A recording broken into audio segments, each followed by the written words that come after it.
You're listening to the official podcast of Asbury University, produced by students with God-honoring conversations that inform, edify, and encourage. This is Asbury. We explore culture and current topics through a Christian worldview, promoting a well-balanced life, and we empower our community to belong, become, and be set apart. I'm your host, Abby Lobb. Welcome to This is Asbury.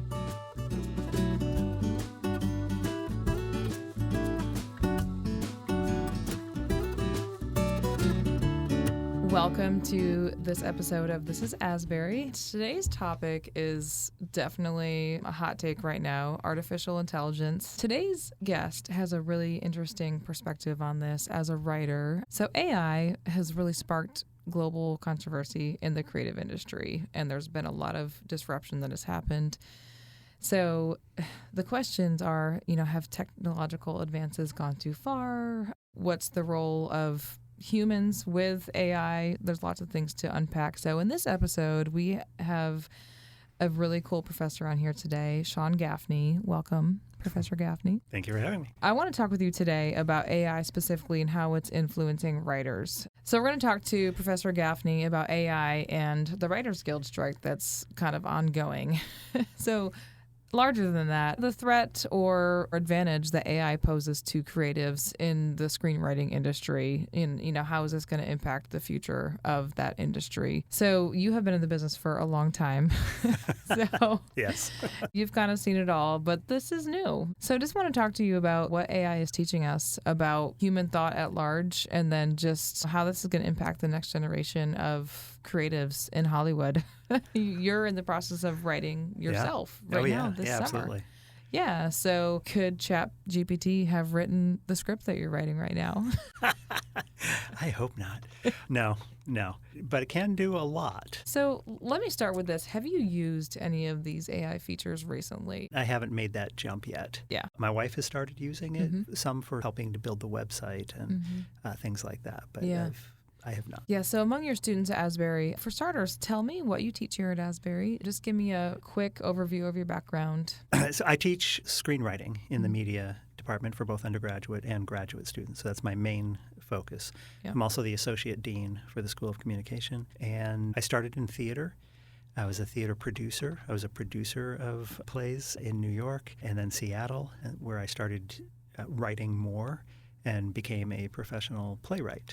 And then I sold a script to VeggieTales, and that made me realize, oh my goodness, you can make money at this writing thing, because in playwriting, not so much. And that led me to Hollywood to learn more about television and film. Went through the Act One Writing for Hollywood program, lived in L.A. for 12 years. For 9 of those years, worked at Warner Brothers. I was the story administrator for Warner Brothers Features. And then God said, okay, it's time to go teach. So I left L.A. to go teach and ended up here at Asbury. I'm a produced playwright, screenwriter, television writer, animation. If it has a script and you're willing to pay me, I'm willing to write it. That's amazing. So thank you for being at Asbury for starters. But it's so a pleasure you are no to be stranger to writing in Hollywood. And so can you tell us a little bit, just give us an explanation of the strike that's happening and why that's happening? Yeah, I'm not a guild member, so I'm outside of this particular battle, although it affects everything in media, and especially a lot of my friends. It's affecting them. There's a lot of issues, and I know we wanted to talk a bit about AI specifically, which is on the table. And there's just a concern about, will AI take jobs? Yeah. And a lot of folks will dismiss that and say, well, of course it's not going to. What do you think we're going to do? Start writing screenplays with? But it already has taken a lot of jobs away from my wife. My wife, Catherine, is an actress, and she's a voiceover artist. And there's a lot of jobs that she normally would have been up for that they're just having AI read instead. So it's not a unheard of issue. It's a twofold dilemma. The concern that is the prominent one for the WGA is, are you going to replace writers straight up with AI? There's also another level, though. I think the argument that, well, they're not going to have an AI write the next Marvel movie because it's not there yet, right? It's not there yet. And yeah, not yet. Let's start thinking forward. But more importantly for me, I see it's the entry-level writing that AI is already doing in a lot of different types of writing. For the $200 million superhero movie, are they going to risk Having it be completely AI generated? No. For the $20,000 movie? Yeah. Sure, why not? So for the smaller movies, the smaller TV shows, for reality TV, for writing the opening monologues, for all of these kind of entry-level smaller pieces, I think that's where the current risk is. And I think we're already seeing that in some of the smaller pools. And for me, the thing we don't think about when we start eliminating some of these entry level, you see that in voiceover. So it's the entry level, a lot of the entry level voiceover on YouTube, voiceover on instructional design. There's a lot of the kind of, oh, well, this is just entry level anyway. We're only going to pay somebody $75. Let's save that money, have the AI do it. Well, where then is the training ground for those up and coming? So we're eliminating this crucial step of training, and especially for me, for screenwriters, television writers, script writers, if we start losing those $75 jobs of writing that intro, writing that commercial, writing that short film, if we're losing those, then we're losing an entire step in our development. Yeah. Jump ahead 10, 20 years. Well, yeah, we don't have the A-list writers that can write those $200 million movies because we haven't been giving them experience. Right. And so we will have a quality problem that we won't notice for 20 years. And then in 20 years, we'll kind of be stuck and somebody will go, oh, we need to start training people again. Yeah. Has your wife listened to some of the voiceovers? Like, is it she knows about jobs she didn't get? How well does it do? See, that's a trick question, because the question is, for the people who are choosing this, they're looking for good enough. Yeah. They're not looking for high quality. They're looking for good enough. And for me, I don't have the trained ear that she has, but I'll watch a YouTube video and I'll get partway through and I'm bored. Yeah. It's an exciting topic. They're talking about touch. Right. Yeah. This is just narration going under describing how the Chiefs won the Super Bowl kind of a thing. And it's like, well, the visuals are still exciting, but there's just something about the voice that is not quite there yet. But if you're working on low budget, then oh well, like you said, save the money, and does it get the information across? So, and that's part of my problem too, because I'm in an artistic world. So this concept of, are we getting the information across? A little bit of a sidebar, but this is something that in educational television or educational media, artists have been fighting for a long time. So I'll use the example, if you think of either children's media or specifically Christian media, which we're attached to, often the argument is, did the information get across? Well, then we don't care whether it was well animated. We don't care whether the dialogue was sharp. We don't care whether the storytelling was good. Yeah. It's, did it get the information across? And that's a superficial way of looking at communication. When communication is just about, did the information get across? Did your mother say the words, I love you? Well, that's enough, right? She doesn't have to act it. She doesn't have to show you. You don't have to feel it, right? And that's really what we're saying when we do this. We're saying, no. The information is the only thing important. How it makes you feel, the emotion behind it. Are we showing it? To me, that's important too. Yeah, that's important, especially now, with what we're seeing with Gen Z and any generations right now, really, with isolation and that lack of human touch and doing everything on a phone and doing everything virtually. It's like that has real ramifications. So if everything sounds robotic and just slightly less human, what does that do to our psyche over time? We're not one-dimensional beings. Right. So why should our input be one-dimensional? Yeah. So just out of curiosity, and, Asbury students are the best. Many of them are producing this podcast, but did you have any students who were trying to use ChatGPT? And how did you distinguish original work versus AI? I have not confronted any students yet who may or may not be using ChatGPT. Yeah. It's a tool, right? Yeah. And as with any tool, it can have positive uses and negative uses. Yeah. So if I have a student using ChatGPT to help research an article or a story or an essay, that's one thing. If it's replacing their voice, and this is when you get into the fear of cheating, we're actually talking about something completely different now. Yeah. Because what we're talking about are the students who are there for a grade rather than an education. There's this false pride in I got away with cheating that really is a false pride, because it's not a admission of accomplishment Yeah. as much as they make it sound. It's like, look at what I did. It's the oldest trick in the book, Yeah. And it's always been there. And, I've had students who've cut and pasted from the internet. But it's a different kind of a conversation because it's not them wisely using tools correctly, right? Yeah. So it sounds like you're saying there's a healthy medium somewhere to be found in adapting this technology. Yeah. And part of it is understanding it's a tool. My first day of shop class when I was an undergrad theater major, you walk into the shop and the professor had every single tool in the shop laid out on benches and tables all around the shop. And our first class was nothing but walking from tool to tool. And he would hold something up. He'd hold up a screwdriver and he would say, "This is not a hammer. This is a screwdriver." And he would explain what it's for. And then he'd go pick up a wrench and he'd say, "This is not a hammer. This is a wrench." And every single one started with, "This is not a hammer." And what he was hammering into us is that you could use a screwdriver to drive in a nail. And we've probably all tried it at one point or another. But that's not what it's for. Oh. And if you understand what it's for, then that helps you with the tool. So I like to think of AI as the calculator. And really, this is how we're backing off of the fear of this thing that we don't know to talk about what we do know. And it's the introduction of the calculator. The real danger of the calculator when it was introduced, and I know I'm showing my age here, is everybody's like, oh no, kids aren't going to learn how to add anymore.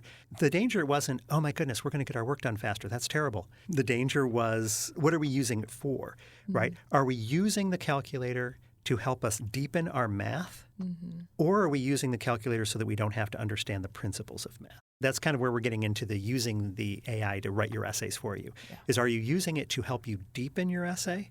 Or are you using it so that you don't have to understand the essay? And there's a problem with that. So I'll tell another story. I'm a storyteller. I went to a fast food restaurant once. I probably shouldn't name it. So we'll just call it Mickey D's to protect their identity. And I was on a French fry run. And at the time, they were having a special. They had a list of menu items, any 2 items for $5. Well, the French fries cost $1.99. So I ordered 2 French fries, getting some for me and my friend Dave. We professors who just needed a French fry break. So I ordered 2 French fries, and they said, "Oh, it'll be $5.30, whatever. Come around the corner." And I'm like, "Well, they're $1.99 each. That's $2. $2 plus 2 is 4. So something's wrong here." So I got up to the counter, and before I paid, I said, "Excuse me, why is it over 5?" And they said, "Oh, because we're running a sale. It's special, 2 for 5." And I said, "Oh, but they're cheaper. If you buy them individually, they're cheaper." And they said, No. They're on sale. It's 2 for 5. That's cheaper." And I said, "But each one," and I tried to explain it, each one is $2. $4 is less than. And they just couldn't understand it. And so they had to get the manager. Oh, gosh. And so the manager came up, and I said, "I don't understand why I'm paying 5 plus for 2 things that are $2 each." And he said, "Oh, because they're on sale." And repeated everything that the other person said. And I said, "Okay, could you just, as a favor to me, ring them up individually?" Right. So he rang them up individually, and he's like, "Oh, this is only $4.30. It's $1 cheaper." And I'm like, "Yes, that's what I've been trying to say." The moral of the story isn't, "Oh my goodness, they're so dumb." The moral of the story is they use the machine to replace the thinking. Yeah. So the machine is not a tool that helps them do their job faster. The machine became something replacing, so they could not understand how to think about it without the machine. So that's exactly the risk that we're running with AI, right?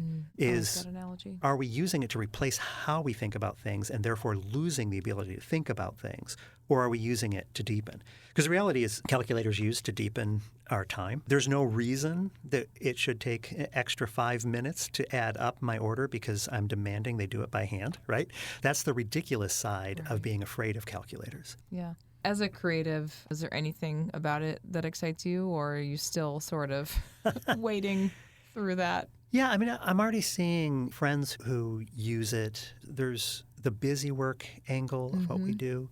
The research angle, I think, is very exciting of how it can speed that up. For research, we could go into a library and go to the card catalog and look up articles and go and photocopy them. Or we could go to our library's computer website and search for an idea and help it draw a lot of that.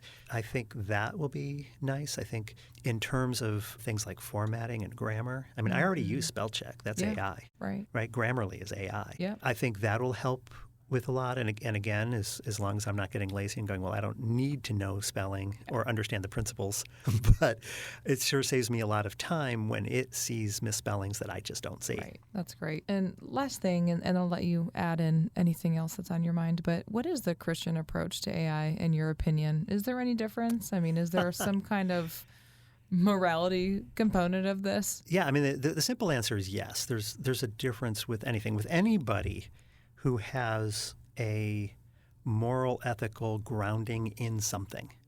We have ours in Christ, in the gospel, that should become a question. And we often don't ask the questions, right? So there's an ethical component to everything that we use. We're called to be careful in how we use things. The Bible specifically talks a lot about how we use our tongue, how we use words. We are to be accountable. And that's kind of the terminology used, is carelessness in words.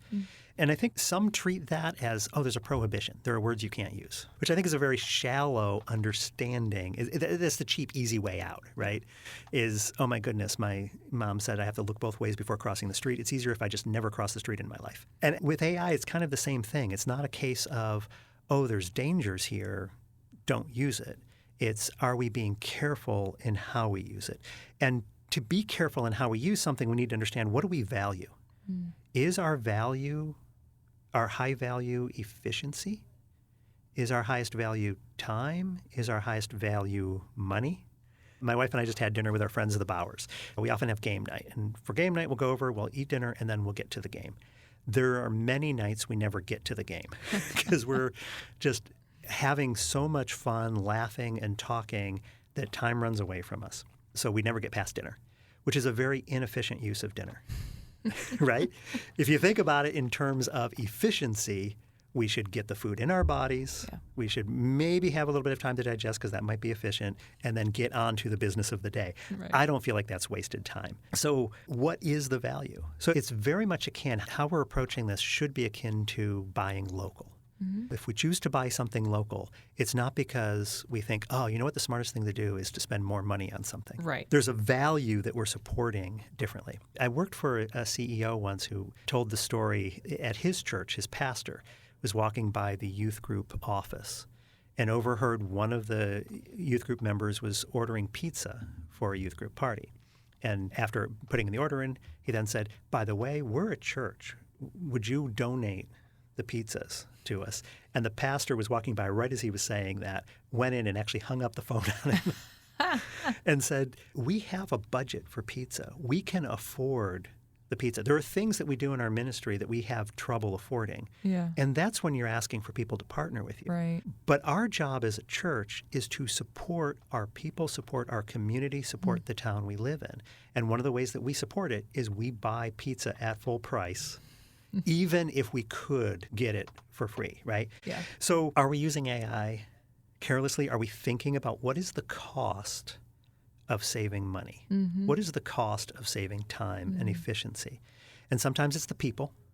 Sometimes it's thinking, you know what, I could save that $75, or I could take a young voiceover artist and give them some experience, give them a chance to grow. What is the value for us? Is the money more important than the contribution? Is the time being saved more important than understanding the issue? If we don't understand what our ChatGPT is telling us, if we don't understand the issue underlying, if I decide, oh, somebody wants me to write a script about the sex slave trade, and I'm like, oh, great, I don't even need to understand it. I don't need to understand the roots. I can do a very kind of a simplistic view of it by having ChatGPT do all of that for me so I can skip understanding the issue. What is the cost of that? What is the cost in the final product? What is the cost in me as a future? What is the cost to our world when all of our scripts about issues are written by an algorithm? So are we deepening our storytelling? Are we deepening our story experience?